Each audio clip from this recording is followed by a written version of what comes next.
Hey 78717 and Avery Ranch homeowners and future home buyers. I'm Joyce Peterson, broker and owner of Kopa Real Estate, and I've been an Avery Ranch homeowner since 2007. In this video, I'm going to review the most recent real estate statistics for 78717 and Avery Ranch and talk about why the real estate market's in a slowdown.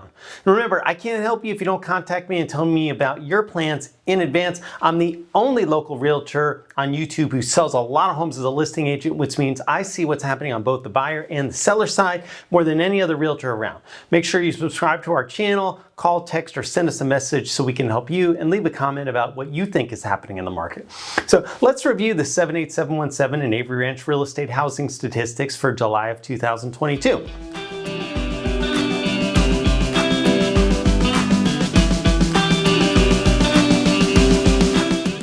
The number of homes sold was down 56%, with only 23 homes sold compared to 52 homes selling in July of 2021.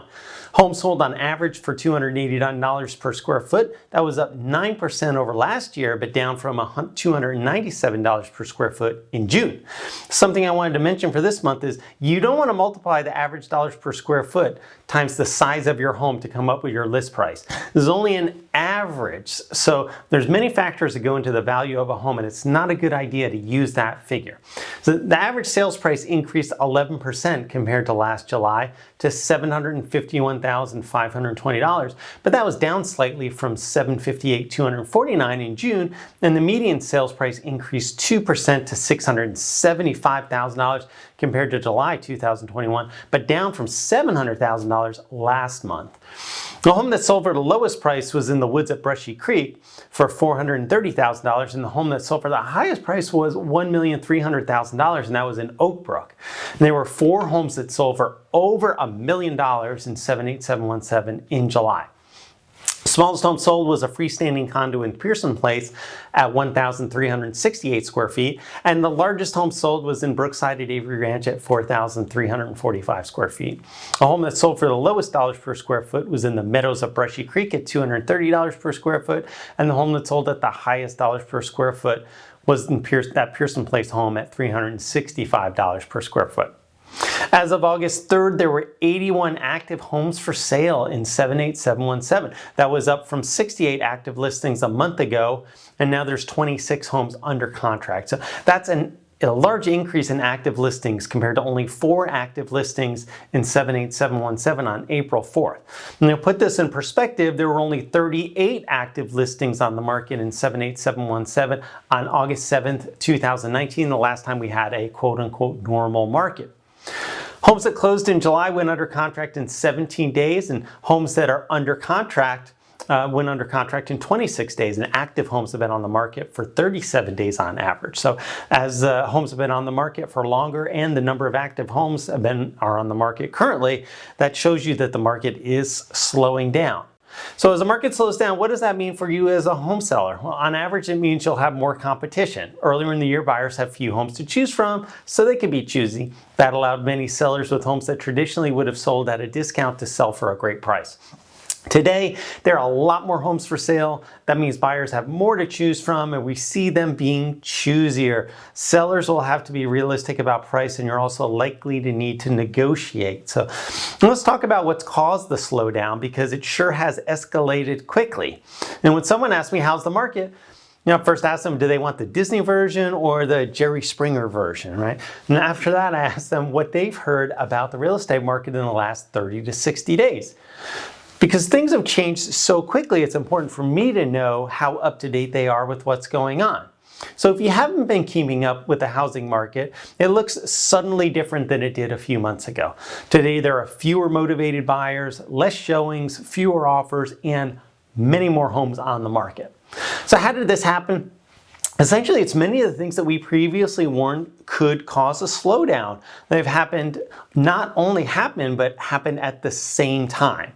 So before I get into it, it's important for you to know, we're still working, we're still selling homes every day, and we can help you navigate through this new market. But you'll need a different plan. So contact us at 512-791-7473 or schedule a consultation to discuss your situation at copaseller.com. So let's get into what happened. First is interest rates shot up so fast. And at the beginning of the year, everyone anticipated interest rates rising. On average, experts were predicting rates would be at 3.7% at the end of the year. And as it turns out, that was way too low, as we saw interest rates shoot up from slightly over 5% to over 6% just in 1 week back in June. And although mortgage rates have fallen sharply over the last 6 weeks, rates are still much higher than earlier this year. The reality is higher interest rates along with higher prices and higher property taxes have made homes less affordable. And the housing market really started to slow in April and hit the brakes in June when rates did jump above 6%. Perhaps the real estate market could have withstood higher interest rates, but how fast it happened was a shock to the entire market. So why did interest rates go up? Long story short, interest rates typically rise when there is inflation. As I write this, interest rates have returned back to the mid 5% range, which is going in the right direction.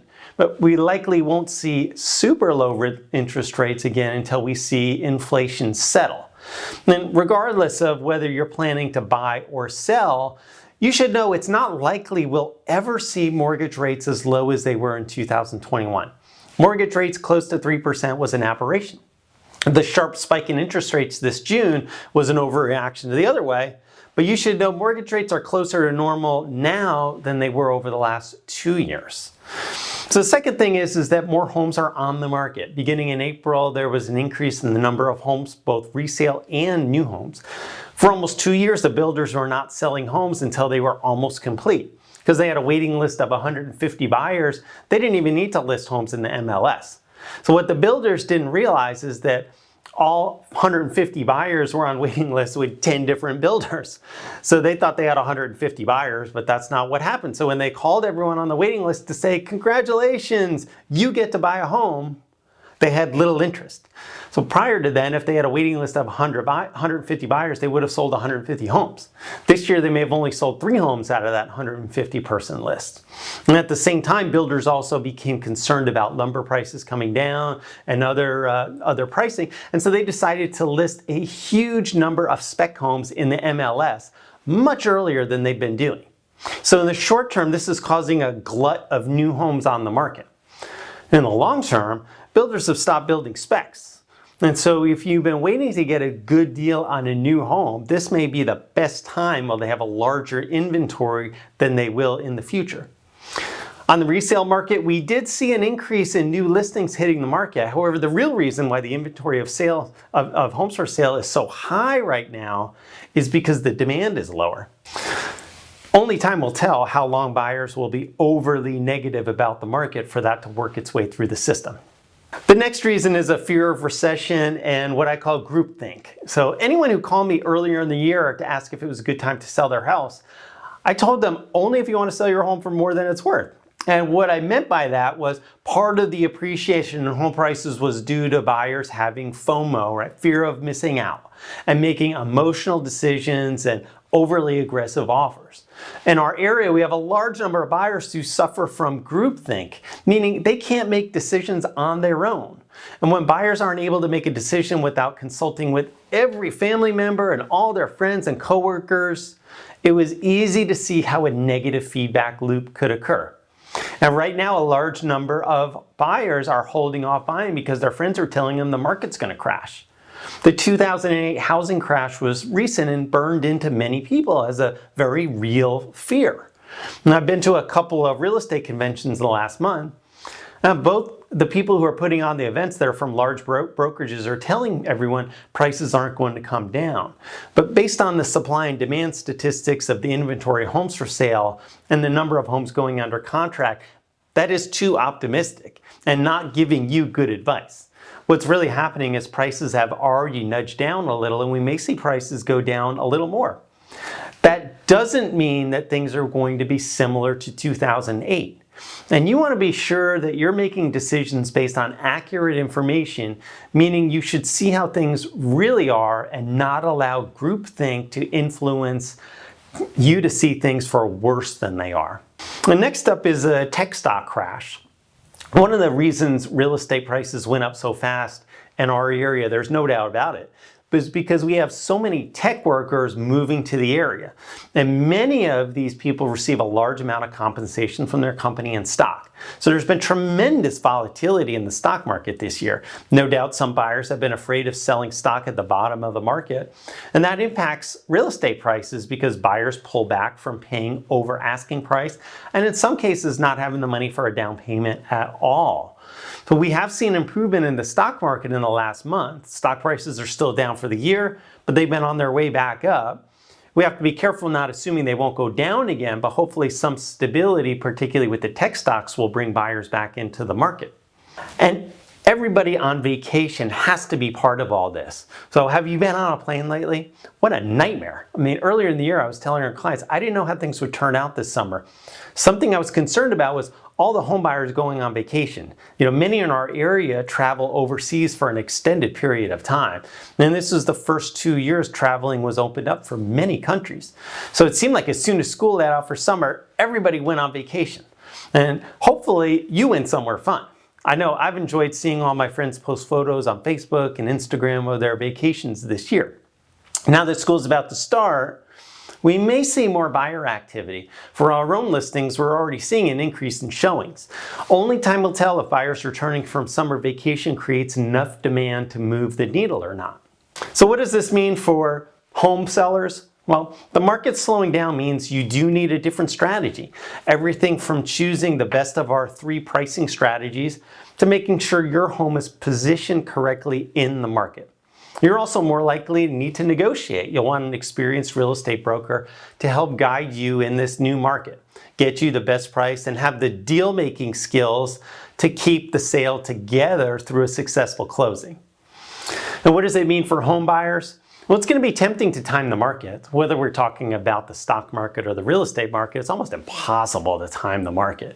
The only thing I can tell you is by the time your aunt who hasn't bought a home in 30 years tells you it's time to buy, it's going to be too late. So for both buyers and sellers, my advice is if it makes sense for you to buy and that solves your problem, you should buy. And if it makes sense for you to sell and that solves your problem, you should sell. The only way that we can help figure out if that makes sense and solves your problem is to contact us at 512-791-7473 or schedule a time to talk about your situation at kopaconsultation.com. Thanks so much for watching, and we appreciate your support.